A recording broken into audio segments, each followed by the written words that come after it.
Tonight's special episode is brought to you by Cryptid Crate, the first and only monthly box subscription service for fans of Bigfoot, the Loch Ness Monster, Yeti, and every cryptid under the sun. Visit cryptidcrate.com to order yours today.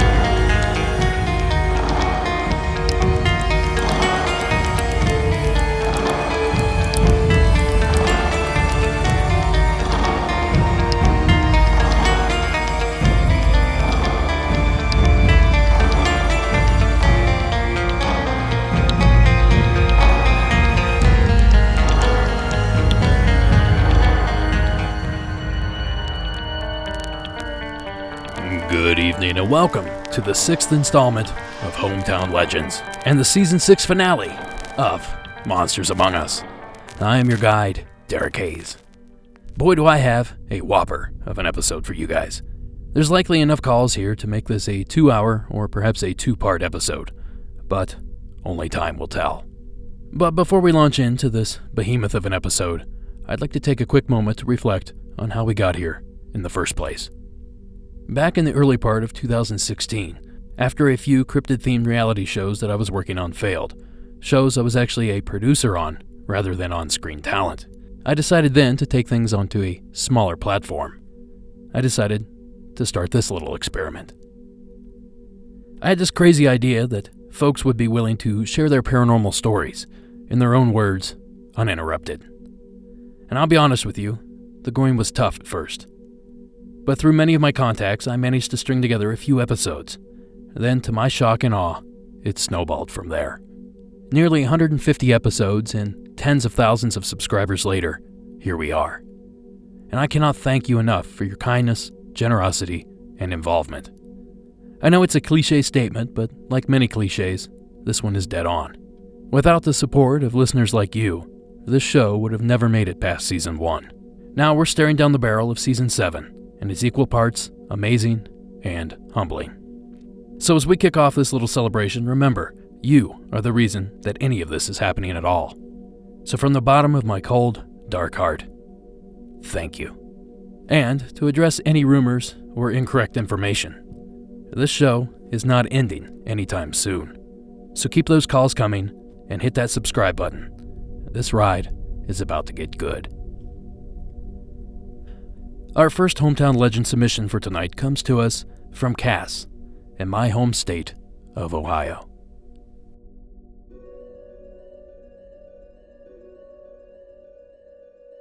Hi, Derek. This is Cass again from outside Cincinnati, Ohio, really rural area. I live kind of around Bethel, kind of just outside of it, really. And there's this place called East Fork. There used to be a cliff there, and now it's filled in. There's a highway there, a kind of a highway bridge that goes over to East Fork, or at least a road that gets up to it. And East Fork is basically this, well, it was a town at one point, and it got filled up with water, and the houses and everything are still under there. Actually knew an old man named Tater. I know it's kind of funny, but everyone called him Tater. Said that him and his friends way back when, used to go drinking at the bridge that was in that town. I can't remember the name of it for the life of me. But anyway, there was a cliff there, and it had the highest death rate in all of Ohio, or pretty much like towards southern Ohio where I am, right across the river from Kentucky. It's nuts. It had such a high death rate because people would come with their carriages and things. They just fall right off the cliff. Like, it would just go straight down, and they just fall, tumble off, things like that. And it kept happening all the way up until they filled it up and put the highway there. But there's a man that said to, like, chase cars. And, like, you'll see him sometimes on a horse, because there's a four-way intersection right where they filled it in across the bridge. And he'll, like, chase you from, like, the road that comes out of East Fork, which is the one on the left. And he'll, like, chase you on his horse, and, you know, he'll chase your car, try to get in your car a couple times, because sometimes people think he's just a hitchhiker. And this is the kind of place where everybody knows everybody, so it's not uncommon, like, if you see your buddy that's been drinking a little too much, for you to pick him up and take him home. And, I mean, at least that's kind of how it is, although people aren't too nice around here. Everyone's kind of suspicious. But, yeah, he'll chase your car. It says that he's, like, an old man that has, like, kind of like overalls and a dirty white shirt.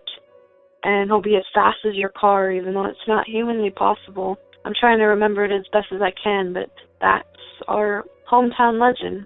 But, yeah, thank you. Thank you so much. You have a lovely evening. Bye-bye. Thank you, Cass.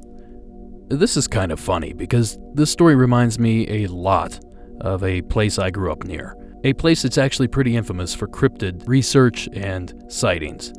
But of course, that's not the part that correlates with Cass's story.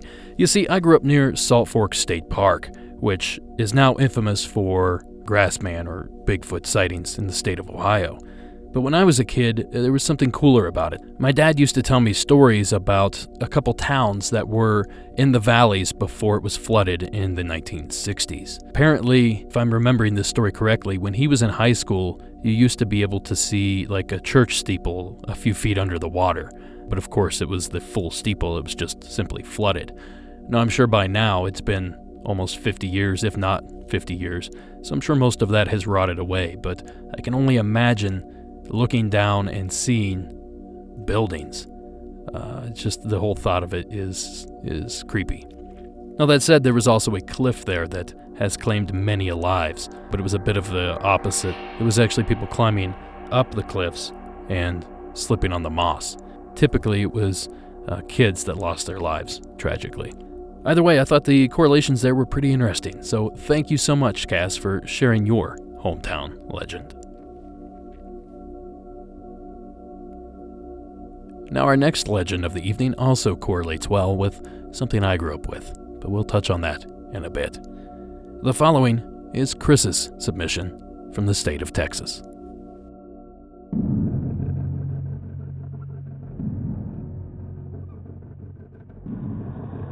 Hi, Derek. My name's Chris.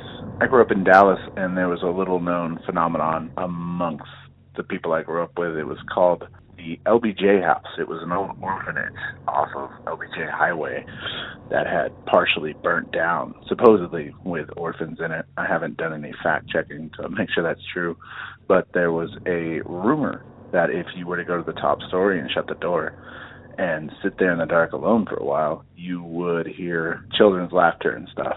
And if you would go to leave, the doorknob would be hot. I went with some friends of mine, and I tried it, and there was little kids' laughter here and there, and nothing like really that scary other than the fact that it was coming from nowhere. And when I got up to open the doorknob was hot to the touch. And I waited a few seconds, grabbed it again, it was cold, and I left. But there was no one there who had like a blowtorch or a match or anything. It was just me and a couple friends on a whim.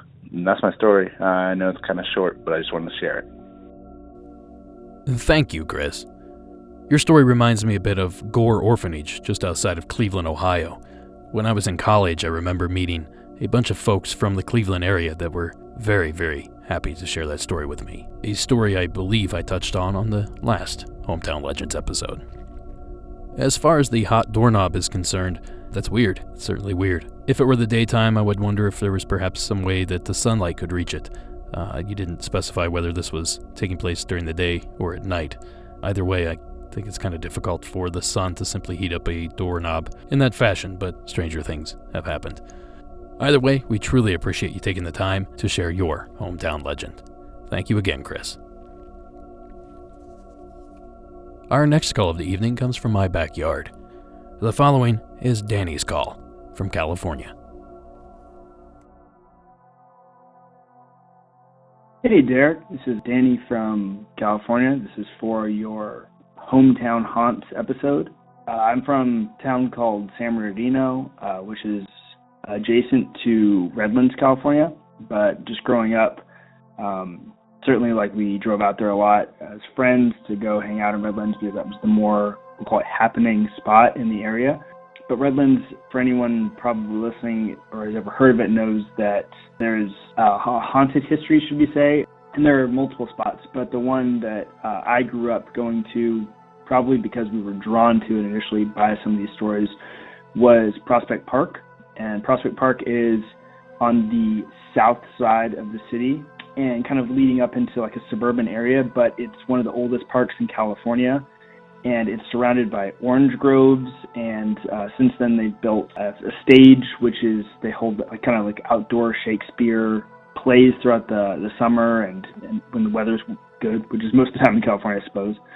The orange groves that surround this, they're very creepy. Even in the daytime when you drive past them, they're all clustered together, and in California, especially as it develops more orange groves, even though they're kind of iconic for the state. Certainly you see less and less of them. So to see a city that kind of holds on to these orange groves and lets them continue to grow is certainly something that's a little eerie. And when you drive past Prospect Park, I guess that would be on the west side of it, these trees kind of cluster together and kind of obscure your view. Anyway, the true story that actually happened in these orange groves was a little girl named Leanne who went to Kingsbury Elementary School, and I believe this was in the 1960s. You can look it up online. It looks like I found 1961 and 1963, but it's from old newspaper articles that have been retranslated onto the web. Anyway, this girl was cutting through the orange groves, and unfortunately she was murdered, and she was left out there. And Prospect Park is just a little further up, and she was apparently left underneath the stage of the Prospect Park, outdoor auditorium. And when you walk up to Prospect Park, kind of a winding road that leads from the orange groves. So as you're descending up it, you can see the orange groves kind of below the city, and the road goes on an incline. So when you actually get to the very top of it, you then on the other side of the trail, you look down into the auditorium. When we were kids, and by kids I mean 16, 17, 18, once we were old enough to drive, kind of a routine to go up there in the month of October, usually the week of Halloween, and walk up there, because it was said that if you walked up there, you would see the little girl's ghost on the stage or around the stage. And just to put it into perspective, while we never saw that, you can find lots of different stories of people who actually have purportedly saw this little girl out there, or YouTube, you can look at videos and people will speak about it. But the one time we did go up there, I was probably about 17 years old, and we walked up, and it's now been so frequented by kind of ghost enthusiasts and paranormal enthusiasts that when you walk up there, there's a tripwire or a sensor that goes off, and it's a pre-recorded message that tells you to leave the premise, which no one actually ever checks it unless there's any sort of reported vandalism up there, so you can still walk around. But if you're ever in the area in Redlands, California, and you are listening to the show, so you have an interest in this, I do, encourage you to go check it out. Even the orange groves themselves are very eerie. If you walk through them at night, I guarantee you will get a chill just walking through them. There's just a dark energy that you can feel. And I'll say first and foremost, even though I'm an enthusiast and I'm not a disbeliever, I also am a skeptic about this sort of thing. Rumors spread fast and have a mind of their own once they get started. But Redlands certainly has something about it, very David Lynchian, kind of like that 1950s, maybe even older sort of strangeness to it. And Prospect Park is probably the crown jewel of all that, because also right next to Prospect Park is the Kimberly Crest Mansion, which is also purportedly haunted, and people have seen demonic faces in there or ghosts that wander around. No one lives there now. It's now become we'll call it like a museum, even though I don't really think they give many tours. That's kind of become like a designated area for Redlands. But yeah, it's something if you're interested, you should definitely check it out. That's the story. There's other areas and unfortunately murders, so purportedly satanic worship that happens in the area. There's a statistic that Redlands has the highest concentration of satanic worshipers in California. I don't know if that's still true, but yeah. So anyway, anyone interested, I direct you towards that area. Enjoy. Thanks, Derek. You're doing a great job. Can't wait to hear this episode. Thank you, Danny. Now, it's kind of strange because I can almost see Redlands from my house, literally. If I was a little higher on the hill and could see over the ridge, I no doubt could see the park that he's talking about. What's also strange is I had no idea that any of this took place there. I'm fairly new to the area, and I've been so busy I haven't had a chance to even look at any local legends that may have slipped by me over the years. So next time I'm shopping, maybe I'll take a little detour and check out the park. Now, I should state early on that Hometown Legends is not about validation. I'm certainly not out there to perpetuate any false information either, so any of these calls are to the best of our knowledge without proper research. So please keep that in mind going forward. So thank you again, Danny, for taking the time to share your legend. Our next submission for this special episode comes to us from Jamie in the state of Michigan.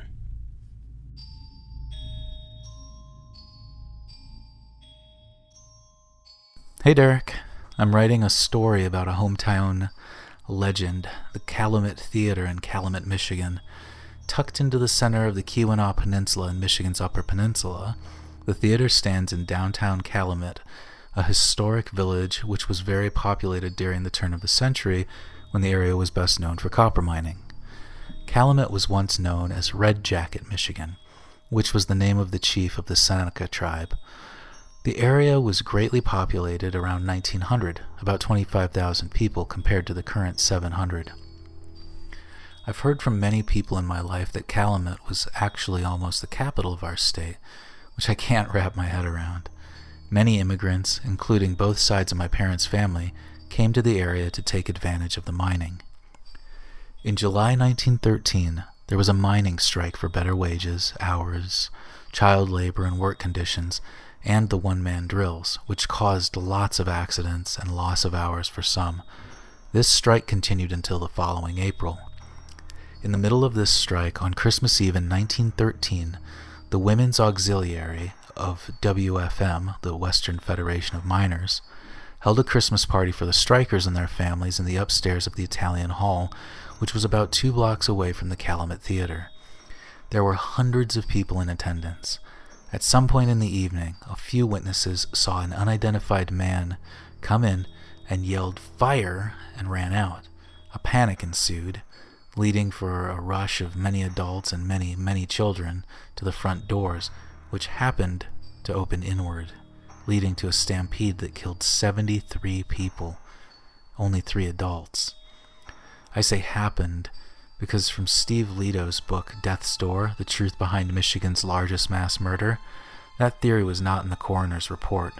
Photos don't support it, but there could have been an inner set of bifold doors. When the hall was built, it had been cited for having inward opening doors. No one ever figured out who the man was that yelled fire, but could he have stuck something in the doors to prevent them from opening and ran off?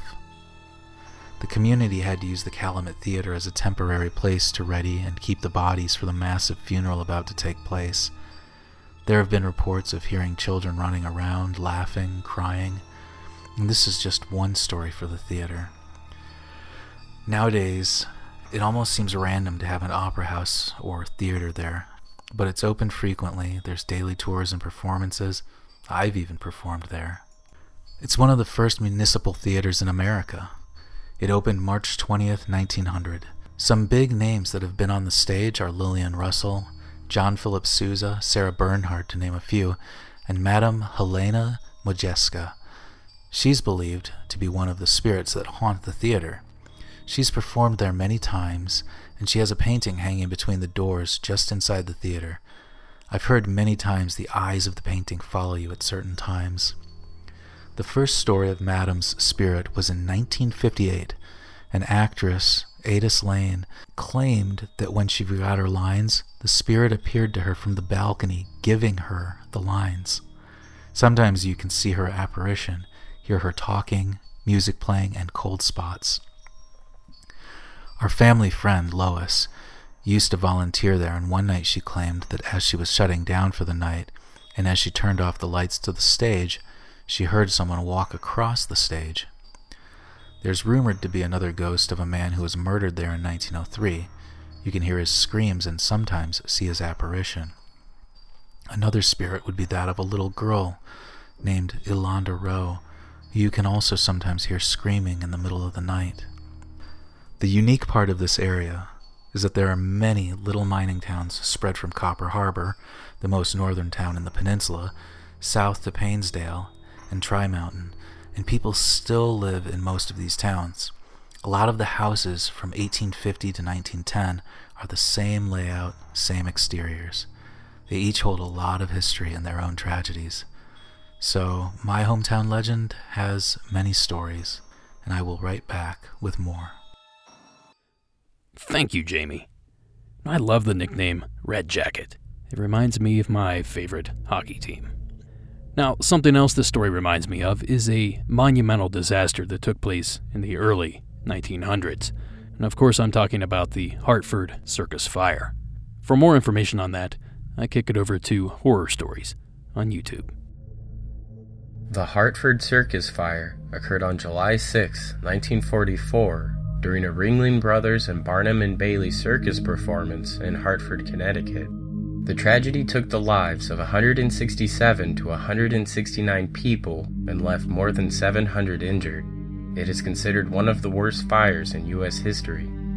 On the day of the fire, the circus attendance was said to be between 6,000 to 8,000 people, mostly women and children. The cause of the fire is unknown, but back in those days it was common to waterproof the circus tent with a paraffin wax that had been dissolved in gasoline. This caused the flames to spread rapidly, and within 8 minutes, the burning tent collapsed, trapping hundreds of spectators beneath it. As panic ensued, people flooded to the exits, but 2 of them were blocked by chutes that were used to bring the big cats in and out of the tent. This left 2 exits open that were jammed with people who began to pile up on each other. Most of the victims died from burns or smoke inhalation, but some were trampled to death, and others died suffocating under piles of bodies. More lives were lost as people began jumping from the bleachers in hopes they could escape through the sides of the tent. Many were also burned by the paraffin wax that began raining down from the ceiling. 6 years after the fire, a man named Robert Dale Segee, who was serving a 40-year sentence for arson, claimed he was responsible for setting the circus fire after he had a nightmare about an Indian riding a flaming horse that told him to set fires. However, no evidence could be linked to the convict, and Robert Segee later recanted his confession. Now, of course, you can and should watch the full video. A link can be found in the show notes for tonight's episode. And I will also mention this one last thing. Jamie mentioned the actress Sarah Bernhardt. I have a very interesting third-person story about that particular French actress. You see, I'm a huge Tom Waits fan. I love his music, I love his writing, and I love his folksy approach to things. I recall a concert back in, I want to say 2008, where he was talking about the legendary actress Sarah Bernhardt. Apparently, in her older years, she had a leg removed due to some knee issues. And at a certain point, somebody purchased the leg from the doctor that removed it. And while on tour, she was doing performances for, I believe, a nickel a ticket. Across the street at the Oddities Museum, you can pay 10 cents a ticket to see Sarah's leg. And I always thought that was hilarious. At any rate, thank you, Jamie, for taking the time to share your hometown's legend. Now, our next call of the evening comes to us from a familiar voice. The following is TJ's story from the state of Alabama.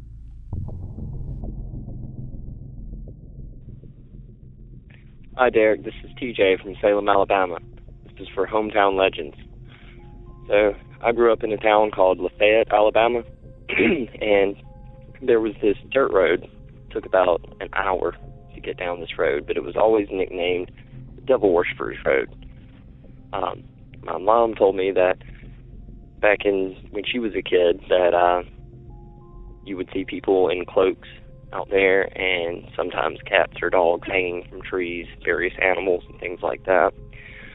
And she said that once when she was 16, she was with a guy that was trying to act tough, and took her out there to impress her, and they shut off the car in the middle of the road. And she started freaking out and got him to turn the vehicle back on, and when the headlights came on, they had been surrounded by people in cloaks. So, of course, they sped off, and she's been afraid of that road my entire life. I've been down it many times and never had anything happen. But, hometown legends. Well, right as I was about 12, 13, something like that, my parents got divorced, and my dad moved to Beulah, Alabama. Beulah, Alabama has its own legend. It's the Witch's Graveyard. There's a cemetery on a dirt road that is hidden back off in the woods, and the newest grave in it is from 1896. Some of them aren't even marked. They're just piles of rocks, and many of them are Freemasons. I assume that because of the Masonic symbols, people think that witches were buried there. Maybe there is a witch that's buried there, as the rumor has it. But the legend also goes that if you overstay your welcome, that when you go to leave, a black truck will follow you down the road. And if it catches up to you, there will be a wreck with no survivors. And there again, if no one survives, how do you know that there's a wreck with no survivors? But anyway, those are my two hometown legends. Hope you enjoy them. Thanks. Keep up the good work. Thank you, TJ. I remember hearing all kinds of stories about devil worship growing up. My parents would reference different stories from our area. Now, the craziest part of all these satanic panic stories is that a vast majority of them simply weren't true. Sure, there were instances where this kind of thing would happen from time to time, but in the 80s, it didn't happen on every corner, as people like to make it seem. There's plenty of weird stuff out there. There's no need for us to be fabricating or embellishing any facts. That said, TJ's local haunt seems downright terrifying. I certainly get shades of Jeepers Creepers from his story. So thank you again, TJ, for sharing your legend. Now our next submission for the evening comes to us in written form. The following is Dreamy's submission.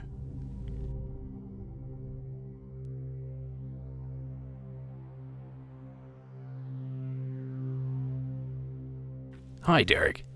Not sure if I'm late on this. I never thought where I grew up would have any urban legends, but I think I'll share this one with you and my fellow listeners as it pertains to a personal story that I experienced as a teenager. This urban legend is on a local theme park, one where you can ride the rides, and once a year you can sit in the grass and watch fireworks on the 4th of July. As I read some of the accounts, my own story now makes sense. People would see a man laying face down thinking he was dead. These are days before cell phones, so you had to go find a payphone to call the police. Many say the person seemed real enough to touch. Of course, when the police show up, they're not surprised to find no one there. It's been dubbed John D. I never knew the stories until learning just now. But I never knew these stories. I'm just learning them now. As a teenager, I often spent the weekend at my best friend's during the 4th of July. One hot year, my friend and I decided to play in the dry creek that's in front of my friend's house. The weeds were so tall that we had to play Marco Polo just to keep each other in sight. Once, I got turned around and panicked. As I turned around, I tripped over something. One of my friends found me and said we need to call the cops. I didn't see what it was. He just told me to keep walking and walk with him. I don't really know what happened, but I heard from my friend telling the cops about a man dead in the creek. The next week, we drove to my friend's house, and we saw the city had pretty much bulldozed the tall weeds. Believe me or not, this experience has followed me the next 3 or 4 4th of Julys after that. I hope you can use this story. The theme park was called Great America at the time. It changes its name every couple of years. All the best, Dreamy. Thank you, Dreamy. The mention of something strange happening at an amusement park instantly brought me back to some research I did several years ago. You see, there's a place in West Virginia. there's an amusement park in West Virginia. Now, of course, I'm talking about Lake Shawnee Amusement Park. For more on that, I'm going to kick it over to the Speakeasy from YouTube. The Lake Shawnee Amusement Park.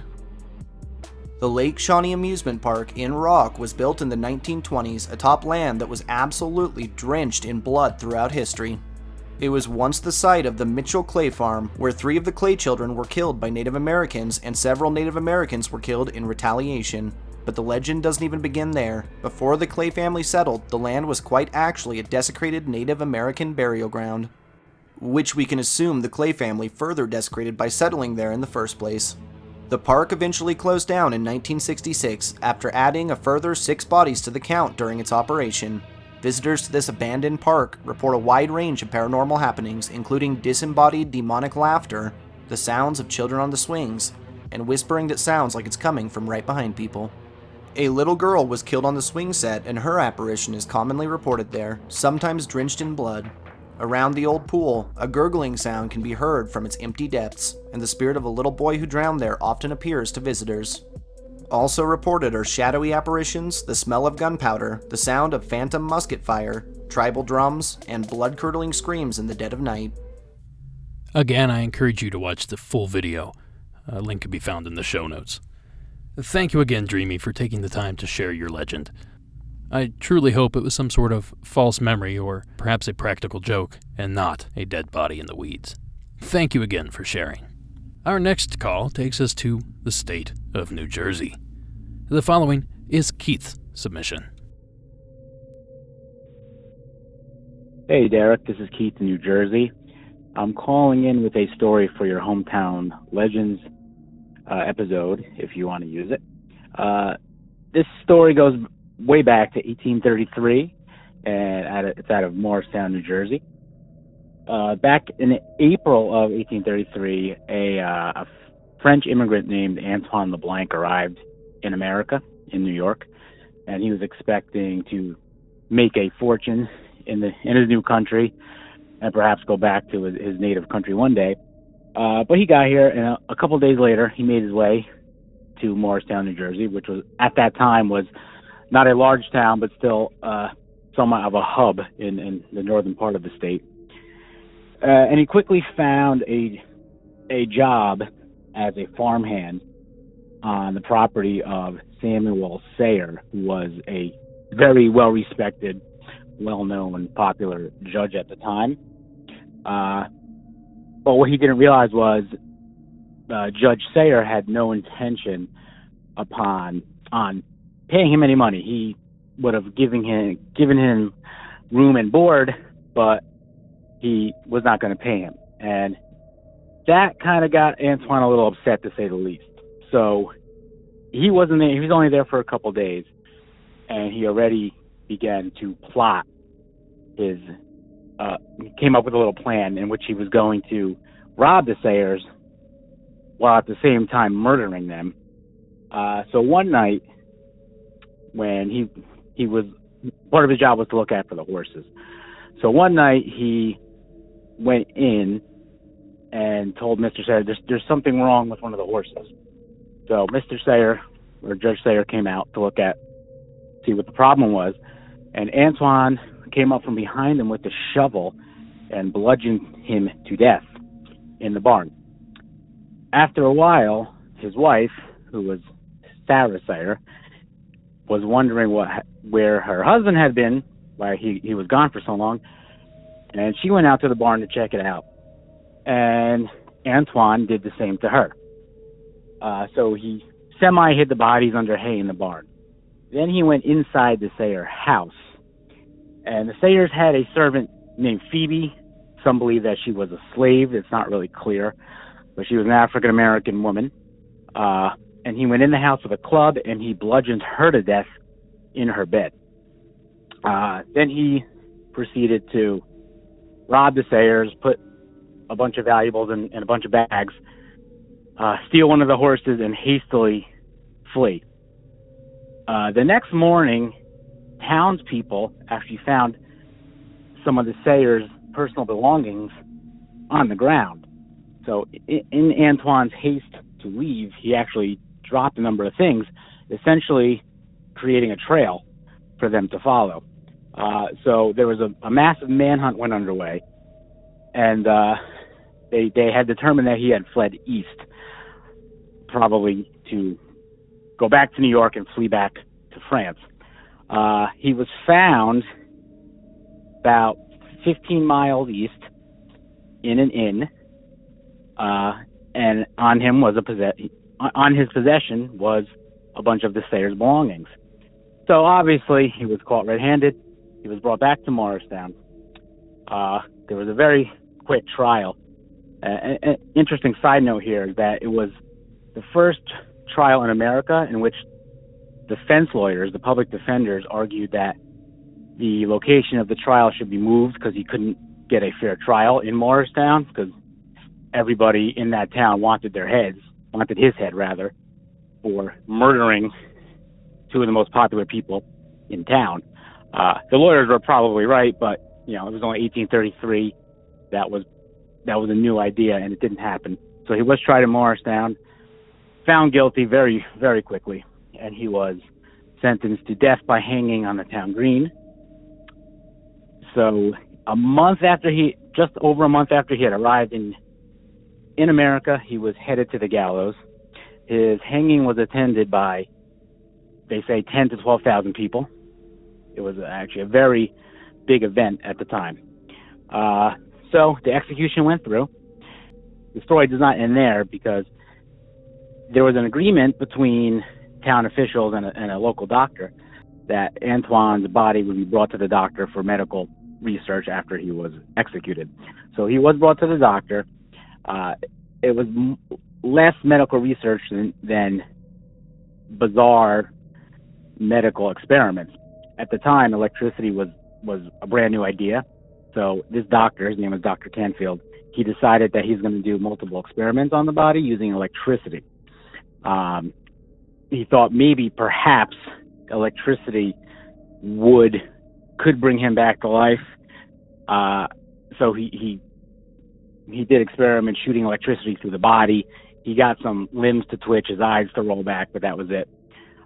So the experiments came to an end, and as a further act of public revenge on this horrible person, the doctor actually skinned Antoine, and his human skin was actually made into a bunch of trinkets, such as wallets, a couple coin purses, book bindings, and they were distributed to the upper class members of the town, and they were actually very wildly popular. They were hot items that everybody wanted, and of course only a few people got.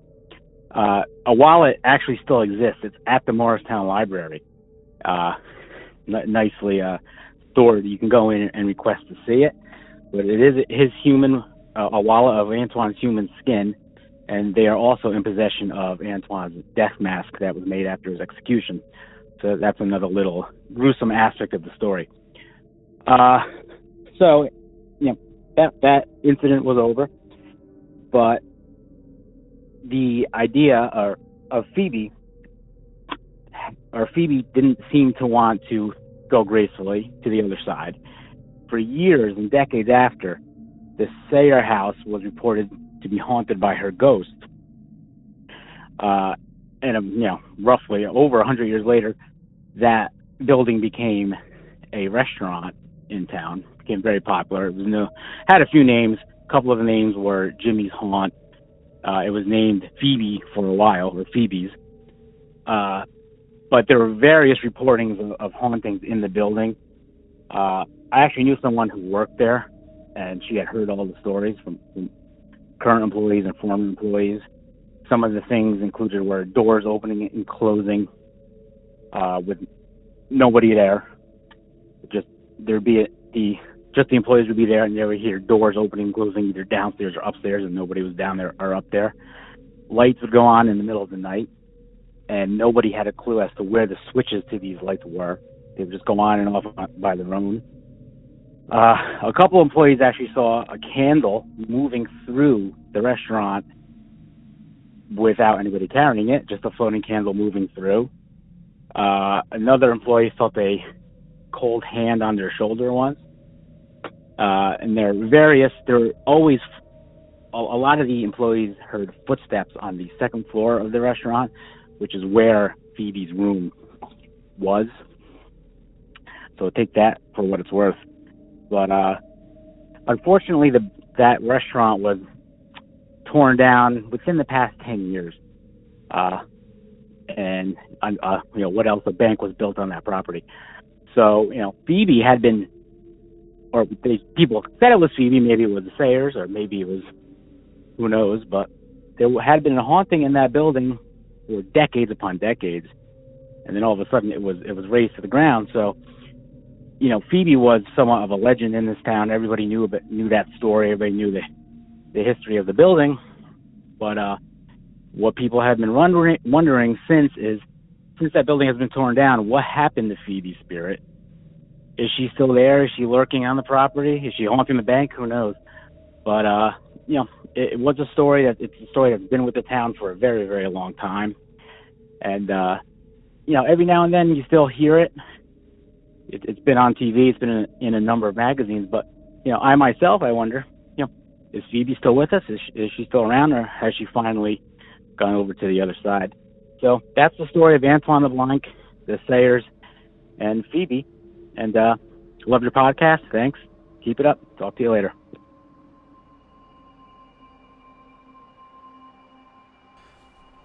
Thank you, Keith.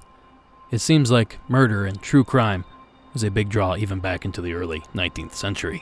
The details of your story remind me of something that I learned back in college while doing a short film documentary. I went to college in Wood County, Ohio, and there they converted the old poorhouse into a bit of a county museum. Now inside the museum, there's an exhibit that carefully displays a noose, a homemade knife, and a jar with a few severed fingers in it. Now as it turns out, back in the 1800s, 1883 to be exact, a man named Carl Bach murdered his soon-to-be ex-wife. It seems he was staying in the barn while their divorce was going through, and one day he became angry, went into the house, and basically butchered her where she sat. The following account from the Bolinwood County Sentinel gives a little more detail. In the middle of the room, in a pool of blood, lay the body of a woman. The floor, walls, and ceiling were all smeared and bespattered with blood. Giblets of flesh, tufts of hair, brains, and fingers were scattered over the floor. The back part of the woman's head was all hacked to jelly.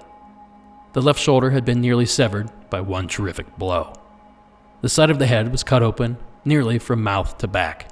An arm was nearly cut off, and several fingers were severed on one of the hands. She was doubtless dead before the infuriated murderer ceased hacking her body. I distinctly remember going to this museum simply to lay eyes on these fingers. The funny thing is, 20-some years later, I make fake fingers for a living. It's funny how that comes around. Either way, thank you so much, Keith, for taking the time to share this dark and dreary hometown legend. Hopefully our next call will lighten things up. The following is Will's story from Indiana.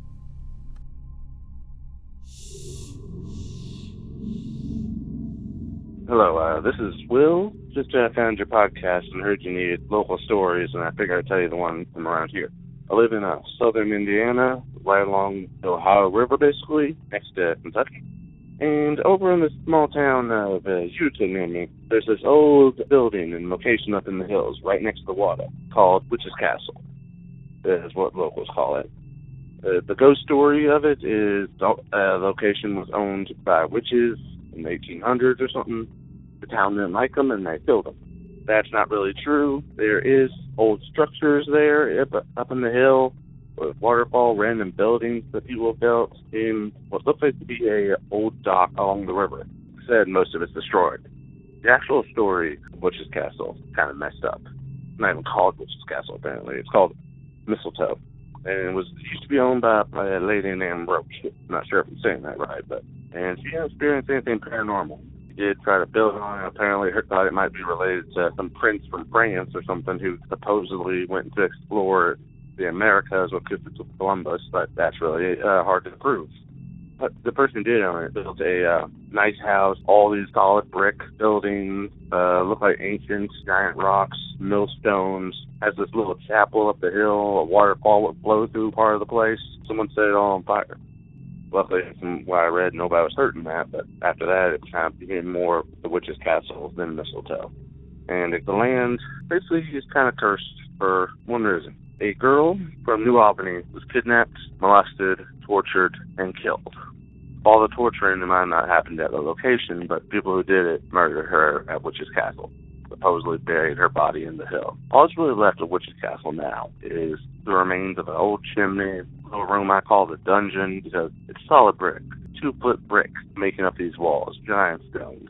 And there was only 2 entrances, one to the side, a hole through the roof that was climbed through, and a grate, like one of those old bars from prisoners. And up on the hill was a small little 4x4 that has since been covered with graffiti of satanic symbols, rituals have happened there. I know this. People don't think there were Satanists up there. There was definitely Mary who was murdered out there, but no Satanists or witches as far as I know. The land is currently unowned. People go up there and, as I told, seeing ghosts, hearing little girls cry.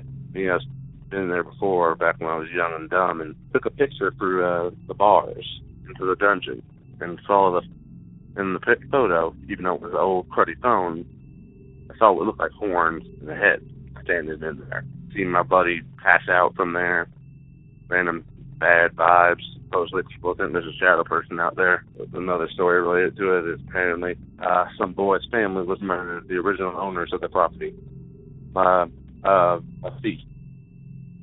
But the thief was caught and killed, executed, by the government. The story is he found their family and murdered them and tortured them for killing his family there. So people think that's one of the reasons possibly why it might be cursed, but there's no confirmation yet. That's Witch's Castle.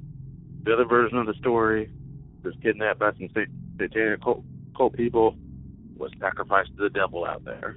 Don't know what was done, but like I said, creepy. Later. Hope you like it. Thank you, Will. It seems some people find an old, dilapidated building and build a story around its current appearance. Perhaps that's why most of these stories seem to sound so similar. Now, of course, when you're there at night, by yourself or with a buddy, with only the light from your flashlight, it seems like these legends are a lot more real than they seem when you're researching at your computer at home.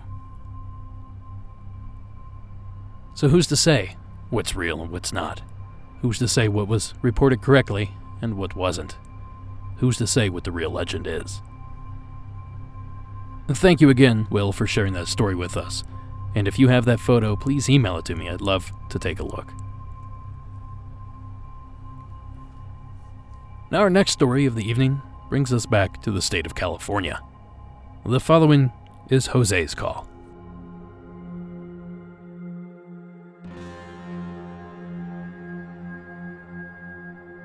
Hi Derek, I'm Jose and I'm from California. I don't know if this would be interesting, but before my grandpa passed away 2 years ago, he told me this town legend about where he and my father grew up. My parents are from Guerrero, Mexico, and where my dad grew up was a small town called Tejutla. It was the only town. In order to go to the city, it was a 40-minute drive. There was this bridge that you would have to cross in order to get to downtown, and underneath the bridge is a little river where you can get water or wash your clothes or shower. Now, as I explained to some people, that may sound weird, but this was a poor side of Mexico, and they had to pretty much use anything to maintain themselves. Anyway, my grandpa would say that in that little town there were people that would like to play with black magic. And on that bridge it is said that at night around 12 a.m. to 3 a.m., if you're walking and you see a black cat or a black chicken, and if you kill the cat or chicken, a dead witch will appear laying down in your front door. People claim that if you try to move around the witch would either kill you or she curses you. People in that town also say that you can hear the witch slashing in the river or meowing. And there was a lady who also claims that she saw a man change into a chicken right in front of her. Now this is what my grandpa would tell me in his stories, but this one really gave me the chills because in Mexico, you would walk to places, or if you had horses, you would ride. But since many people weren't that rich, you would walk to town. It gave me the chills because I've seen how dark it gets as you walk at night. Not a great feeling. Thanks for reading my little story. I enjoy listening to your podcast, man. Keep them coming, and I will send you more about my encounters. Thanks. Thank you, Jose. I certainly hope people weren't going around killing pets and livestock due to this legend. It's stuff like that always concerns me. I can't help but feel that way. Thank you so much for taking the time to share that legend.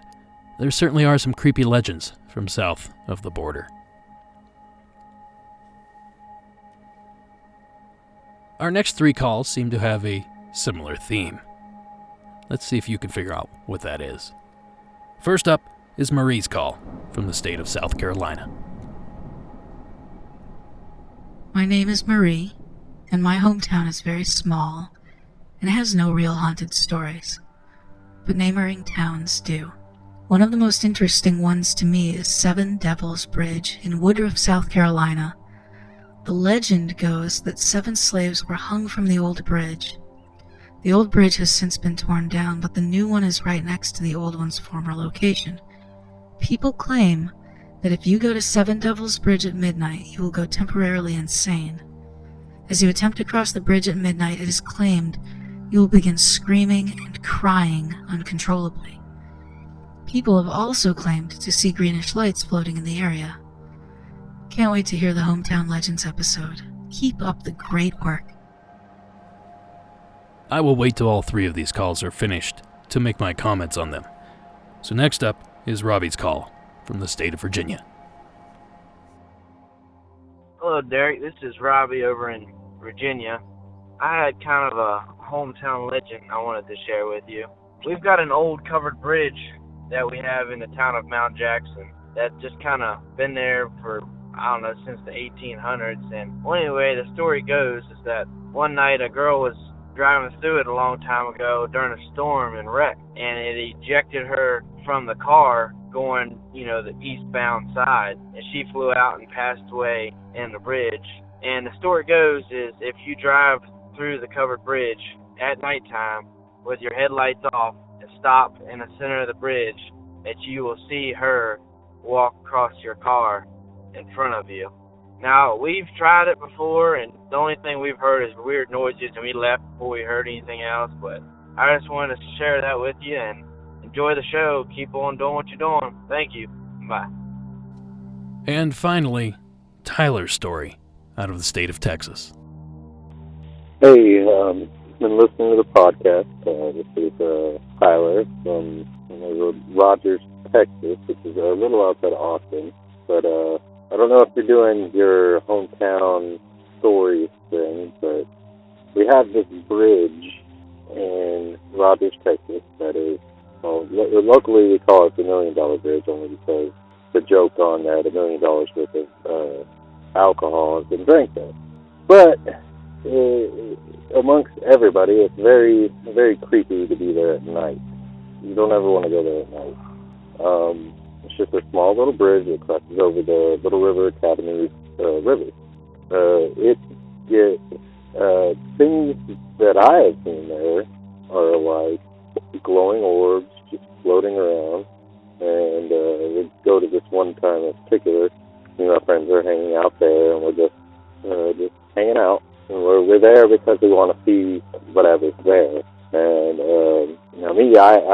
I do a lot of research into this type of stuff, so I kind of knew somewhat what it might be. And I thought it could possibly be, because every time you go to look at it, it disappears. A little glowing orb, and I was like, it's probably a fairy or a pixie playing tricks on us or something, wanting us to mess around. But there's even weirder stuff that happens, like people see lanterns down at the river, which is, like I said, it's a really small river, so it's not like, and it's deep. So it's really hard to get all the way to the bottom, but you see what looks like a lantern down at the bottom, and if you try to go look at it, it'll chase you. And other people see shadow figures moving in and out. And I know one person has even told me that they had pulled up there, and there was basically a mutilated cow that they had found there. So that might be some type of UFO stuff going on. But I thought it might be good for your hometown stuff. And I do have a lot to do with aliens and stuff that actually goes on within my house. So we'll call back again and leave a little bit more with more detail, because I'll go in and write these down. Thank you, and love the podcast. And thank you, Marie, Robbie, and Tyler. Now, keeping with the bridge theme, I'd like to tell you about an infamously haunted bridge in Denton, Texas. Just one of many famous Goatman bridges. For more on that backstory, here's YouTube user Through the Realm. Local lore tells the story of an African-American goat farmer named Oscar Washburn. Mr. Washburn had moved his family to a house on some land just north of Old Alton Bridge. As some years passed, Mr. Washburn had become a very well-known and very well-liked personality throughout the area. He was known to be a very dependable and honest businessman. As a matter of fact, folks in the area affectionately dubbed him as the Goatman. At a certain point, Oscar, the Goatman Washburn, decided to place a sign on Old Alton Bridge in order to let people know where they could find his goat farm. The sign read, "This way to the Goatman." Back in these days, the success of African Americans, especially in Texas and the southern states, was extremely frowned upon by many. Ku Klux Klansmen within the local government were infuriated by the sign Mr. Washburn had put on display, and decided they would take matters into their own hands. One August night in 1938, the Klansmen crossed the bridge and made their way to the Washburn's home. They kidnapped Oscar, bound him, and took him to the Old Alton Bridge. There, as you could imagine, the Klansmen beat him down, proceeded to fasten a noose around his neck, and hung him over the edge of the bridge. When they went to confirm if the Goatman had died, the Klansmen were horrified to find an empty noose. Thinking that Mr. Washburn slipped out and escaped, they panicked and rushed over to the Washburn residence. There they looked all over for him, and since he was nowhere to be found, the Klansmen proceeded to slaughter Oscar's wife and children and burn the house down. Legend has it that the rancorous spirit of the Goatman still lurks on the bridge and in the surrounding woods, looking for justice from the atrocious crimes committed against him and his family. Some say that people with bloodlines connected to the Ku Klux Klan or slave owners are at the most risk of encountering the spirit and his tenebrous agenda for revenge. I'm sure I don't have to say this, but you can find the full link to this video in the show notes for tonight's episode. The funny thing about these Goatman legends is that they can be found pretty much anywhere. I know Texas has a legend, Maryland has its own legend, and of course, Kentucky has the Pope-Lick monster. I don't know if this is a case where the bridge was creepy, so they created a monster for it, or the other way around. But either way, these things are fascinating. So thank you so much, Marie, Robbie, and Tyler, for taking the time to share your hometown legends. Due to the length of this particular episode, this is obviously going to be a two-parter. There's simply no way I can cover all of these submissions in 1 hour-long episode. So I'm going to cap this one off for today. Over the next few days, I will assemble part 2 of the Hometown Legends special, hopefully having that released by the 1st of next week. And in a strange way, this actually works out well, because that's only 2 weeks you have to go without an episode, instead of the normal 3 between seasons. So with all that said, I will leave you with one final call of the evening. The following is Sarah's call from the state of Illinois.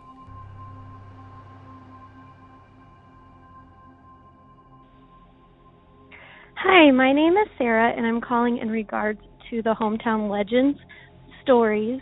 I grew up in a small town about 15 minutes from the town of Bartonville, which was where my mother grew up.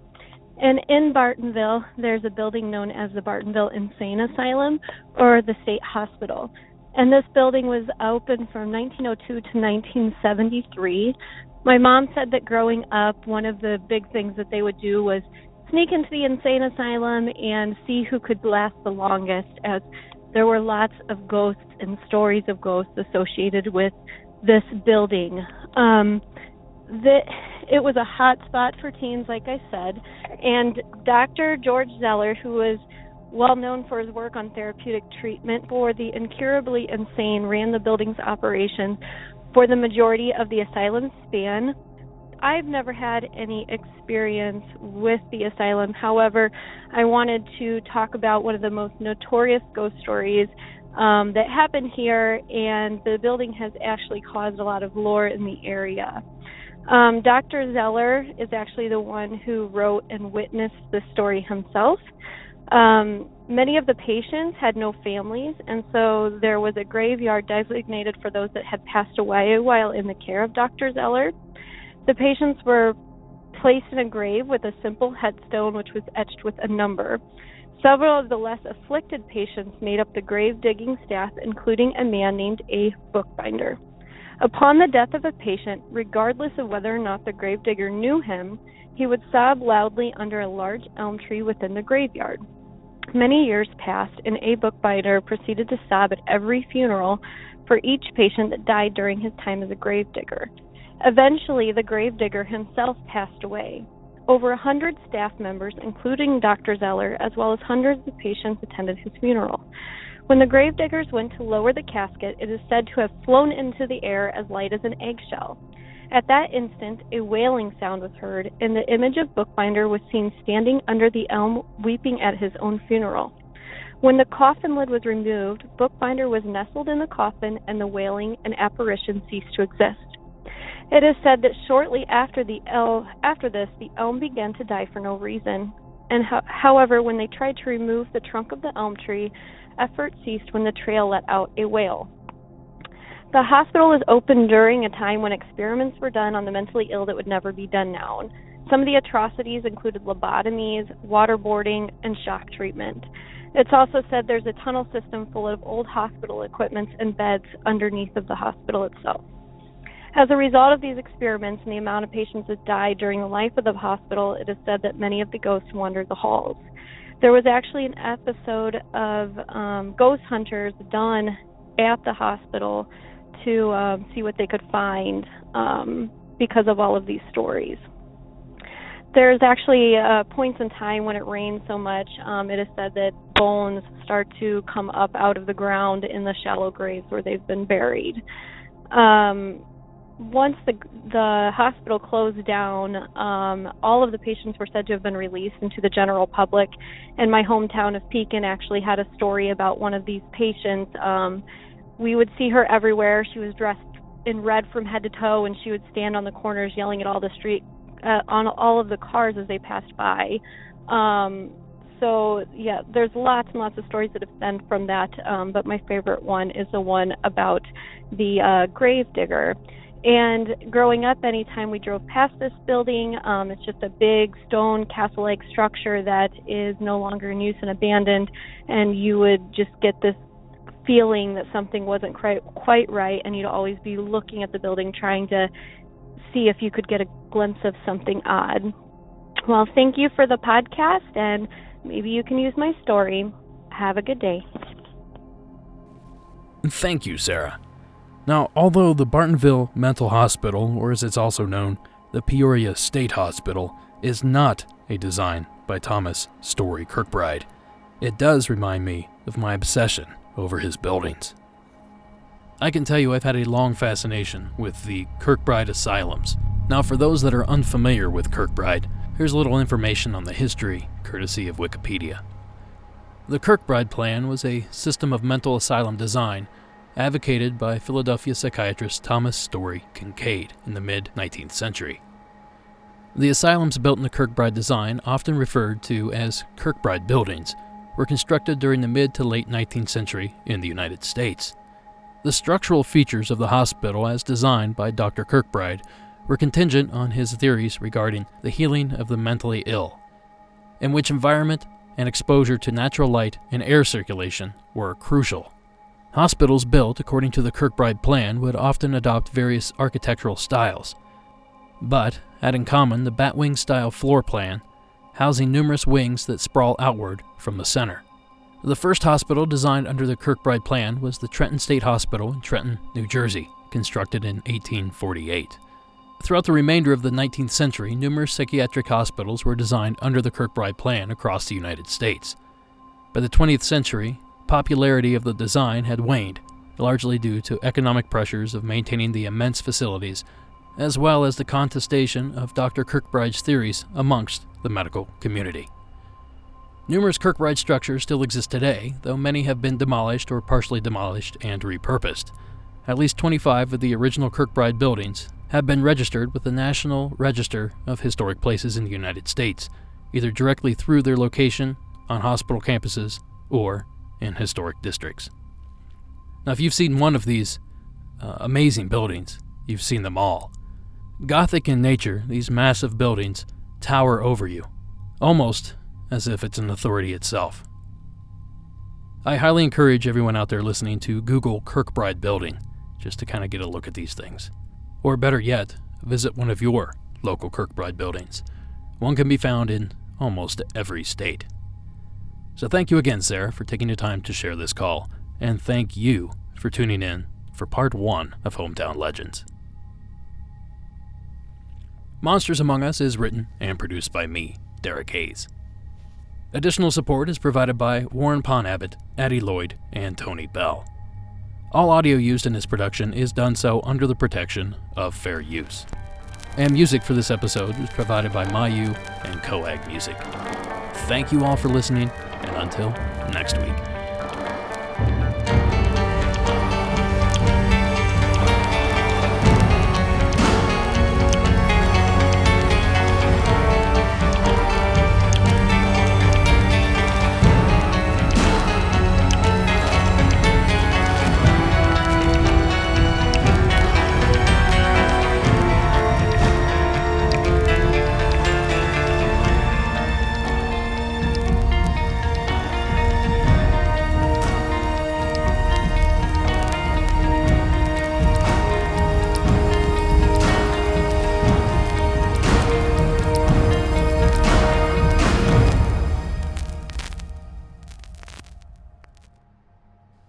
Hello there. You thought that just because this is a special episode that there wouldn't be a story hidden at the end, didn't you? Well, you'd be wrong. Tonight's written submission comes to us from Haley, in the state of Kentucky. Hi, I just finished listening to your Season 2 finale about Hometown Legends, and would like to tell a small happening I experienced in my hometown. In Corbin, Kentucky, there's a place called Devil's Creek. In the mid-1900s, there was a church there. The church was said to have been filled with Satanists. There was also an older cemetery just off the gravel road in Devil's Creek. You can tell it's older based on the headstones, mostly just being rocks and stones, and not your modern-day headstones. They say that in the early 1800s, pentagons and upside-down crosses started appearing in this area, along with orbs, strange lights and sounds, eerie feelings, and some say a Birdman was spotted there. Birdman was believed to be over 7 feet tall, half bird, half man, and would chase you away if you came close. There is a slab of concrete where most believe the church stood at one point, but I have also heard stories that this is where the animals were sacrificed for the Satanic Church. Funny story about how I discovered Devil's Creek. I was with my mom. I was probably 14 or 15. We took a wrong turn and ended up in a gravel road. At the time, we weren't sure if it was a wrong turn or if what we were looking for was actually a few miles down the road, so we continued on. That's when we came across 3 huge, at least cow-sized carcasses. Right where we had stopped to avoid running them over, there was a smaller side dirt road to the left. The more we looked around, trying to wrap our minds around what we had stumbled upon, we noticed either a small cow, goat, or some other kind of animal about 500 feet off the dirt road, dead. Like, freshly dead. There was still wet blood around the animal's head. We threw the car in reverse and left as fast as possible. Once we got back to somewhere I had service on my phone, I looked up the name of the road, Devil's Creek, and that's when I read about a church that used to sacrifice animals to Satan. The story sent chills down my spine, but part of me also wanted to go back, further down the gravel road to see what else was out there. Part of me was also afraid of what I would find. So, I went back a year or so later. Now, I still never had an encounter with Birdman, but I did load up a car with 7 other people one night around 10 or 11 p.m. I was about 16 years old at the time. We drove down the gravel road for about an hour and a half and got out and walked around the cemetery. We didn't see anything really notable besides some stains on the slab of concrete that I mentioned beforehand. We thought that could be old blood stains, assuming the story was true. We had an uneasy feeling about being out there, but no real explanation as to why. You have to drive somewhat slow on this road, so you don't get stuck in the gravel or the mud. Now, after we visited the graveyard without any story-worthy happenings, we decided to head back toward the main road. We had driven maybe a mile back toward the main paved road when someone in the car with us said she felt a very heavy feeling on her chest and started to panic. The driver hurried as much as possible, and the lady that complained of feeling pressure on her chest only felt relieved once we got off that gravel road. Now, that may have been pure panic, but she said she felt something in the car with us. Once we were back to civilization, we stopped at a gas station to let everyone get some fresh air, stretch our legs, etc., since we were all cramped in this third-row car. Me and 2 others went around to open up the trunk to get, I think, our purses out or something, and we noticed small, childlike handprints in the dirt around the bottom of the car, where the trunk handle was. We felt off about it, but just kind of brushed it off and opened the trunk, retrieving our items quickly, and went inside the gas station. Note that the dirt was from traveling on that gravel road. I've had a few more encounters at this place, but those 2 instances were when I felt the most uneasy. Nothing strange really happened beyond that point. We went our separate ways and went home, but I have never been able to forget seeing those handprints of a child on that car. There was no dirt on the car before we went down this road, and no one was around the trunk before we got out at the gas station. I think the most unsettling part is that these were undoubtedly handprints from a child, when there was not even any kids around, and that dirt was fresh. I love the podcast so far. Once I send this email, I'm going to check the site for t-shirts. Thank you, Haley. Well, thank you, Haley. I recently did some research on gravity hills for a television special that I helped film. And in that research, I discovered that a lot of times you transfer oils from your hands to the back of your car while opening the trunk. And then when you go down a dirt road, such as Devil Creek Road, and collect all this dust, it has a hard time sticking to that oily substance, that oily stain in the shape of a hand. So it's entirely possible that a day or 2 beforehand, some kids were touching the back of this vehicle and left some oily handprints that most likely weren't able to be seen without a special light or if the sun hit them in a perfect angle. So then, when you travel down the road, the dirt simply doesn't stick to that area, causing the handprints to develop. Now, this certainly doesn't dismiss any of Haley's claims, but it may help to explain them. Thank you so much, Haley, for sharing your story. And thank you so much for sticking around to the end of this episode. Have a good night.